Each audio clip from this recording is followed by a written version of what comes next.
Well, with Jane's assistance, Mr. Ace staged a big scene for Mr. Neff, trying to convince the old man that Mr. Ace was in good financial shape.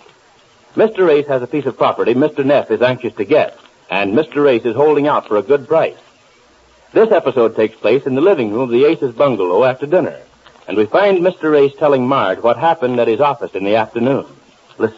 Well, you know, old man Neff, it doesn't take much to get him excited. Yes, I know him, but what I don't know is how Jane got mixed up with this deal of yours in the first place. She didn't know she was getting mixed up with it. She picked him as a prospective signer for that loan company note of hers. Of all people. You said it, of all people, because here I had been putting on a dog with him, telling him I had more ready cash on hand than I knew what to do with, and didn't care if he bought this property or not. And there was Jane ambling over there trying to get him to sign a note for a $100 loan.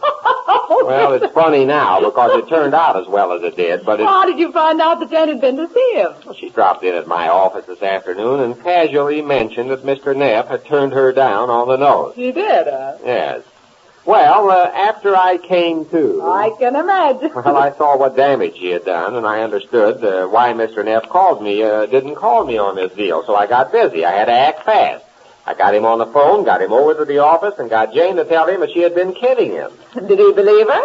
Well, I don't know. We both did a lot of heavy acting. I didn't know if he believed us or not. But you say he closed the deal with you. Yes, but the reason he did that was because Jane was confusing him. He said that once before she had hoodwinked him out of a deal, and he didn't know just what was coming off here, and rather than get involved, he wanted to talk business. Well, did you get your price? Well, we compromised. I wanted $7,000 for it. It cost me $3,500. I wanted to double my money. Well, a neat profit there, my friend. Well, I knew he had to have this corner for some development he was planning. Well, what did he offer you? Well, he started at $4,500, and we finally settled for $5,500. Well, that's not bad. Oh, I'm not complaining. It was a quick turnover. I only had the property a few days, and when you stop to consider how near I came to missing out entirely when I found out what Jane had done...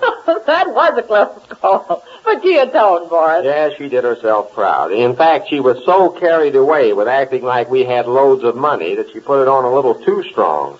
She made me hand over $45 for a coat she wanted to buy. And you handed it over. What else could I do with Mr. Neff standing there staring at us? I had to make an impression. Well, I'm glad you're taking it in that mood. Oh, I'm in a gay mood all right now with the deal put over, and I've got a little surprise for Jane besides. What?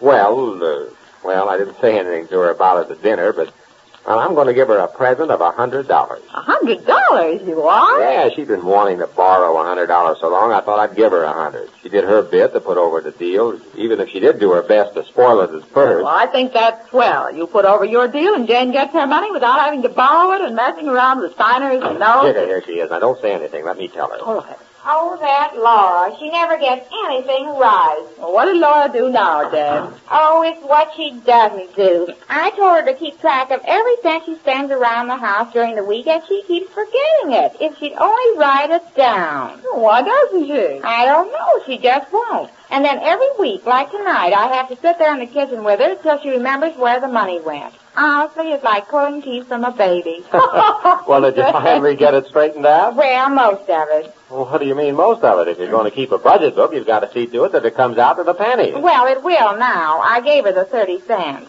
You what? You gave her 30 cents? Yes, I had to give her the 30 cents. You had to... What for? To make it come out even for the book.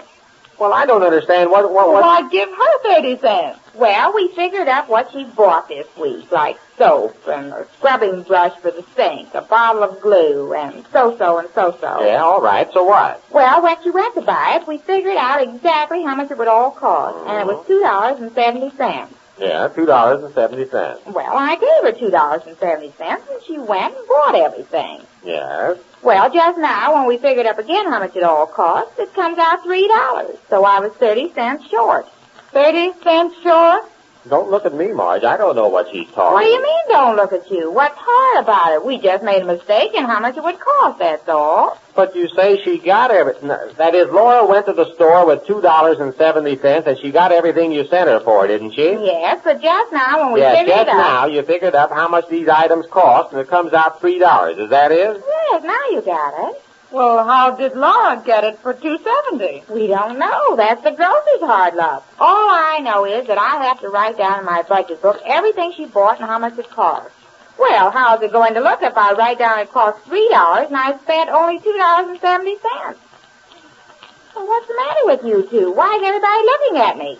Well, I can't grasp it, Jane. I can. It all adds up to the fact that she can't keep a budget. No, it all adds up to $3. Here it is. It comes out just even, $3. Look. Yeah, you probably added these figures incorrectly. No, we both did it. You and Love. Yes, now add it up yourself, dear, if you don't believe me. I am. 240, 60, 285, $3. Yeah, it comes out $3. See, what did I tell you? And I only gave her $2.70.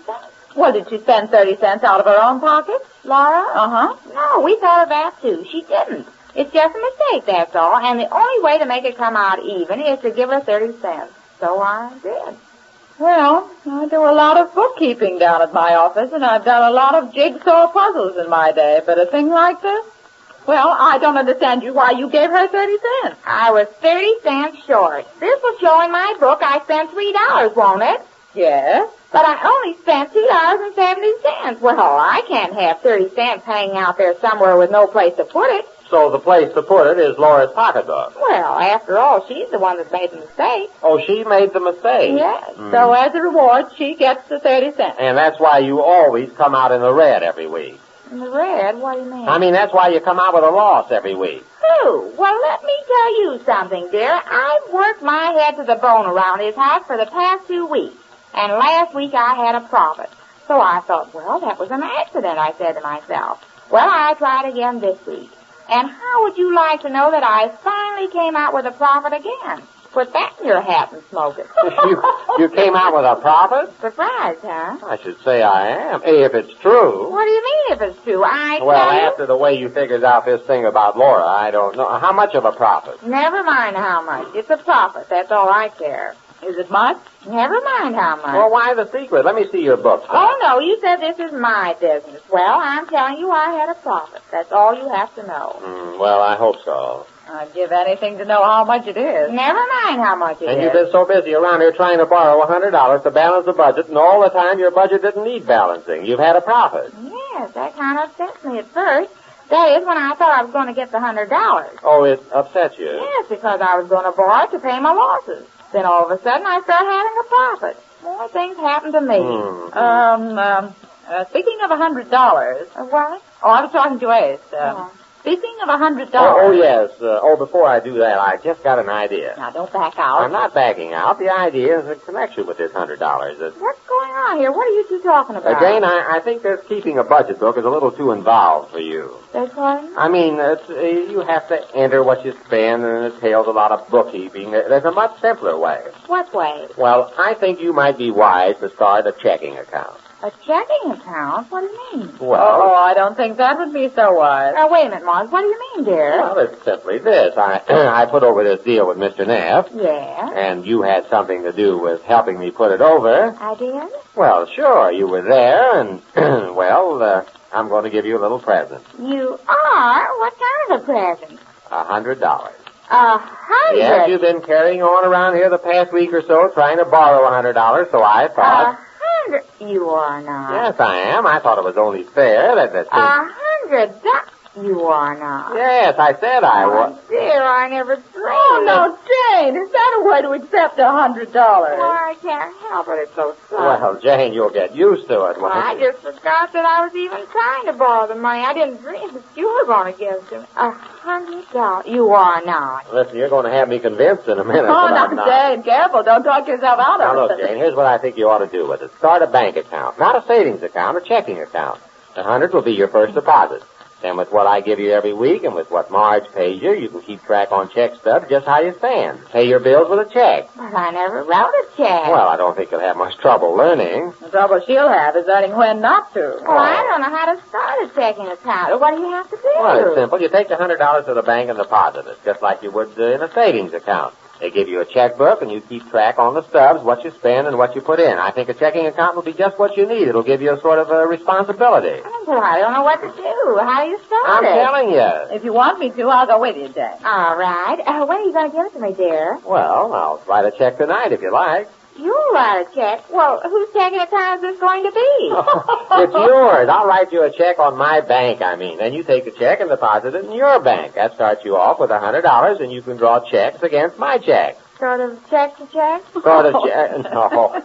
In fact, if you keep an accurate checkbook, you won't have to keep your budget at all. Give up my budget book? Well, sure, this takes the place of it. After all, you only keep track of everything you take in and everything you spend. Oh, I couldn't give it up now, dear, especially since I've been doing so good. Just when I start having a profit, you want... Oh, let her keep the budget book, too, if she wants to. Sure, dear, let me keep the budget book, too, if I want to. Look, this week is just over tonight, and I come out with a profit. How much, Jane? Oh, well, not a whole lot, maybe. I don't like that, not a whole lot. It must only be a little bit. Oh, well, what difference does it make? As long as it's the profit. I've been in the red so long, like you just called it. Well, now that you're in the black, I think the first thing you ought to do is buy yourself a fresh bottle of black ink.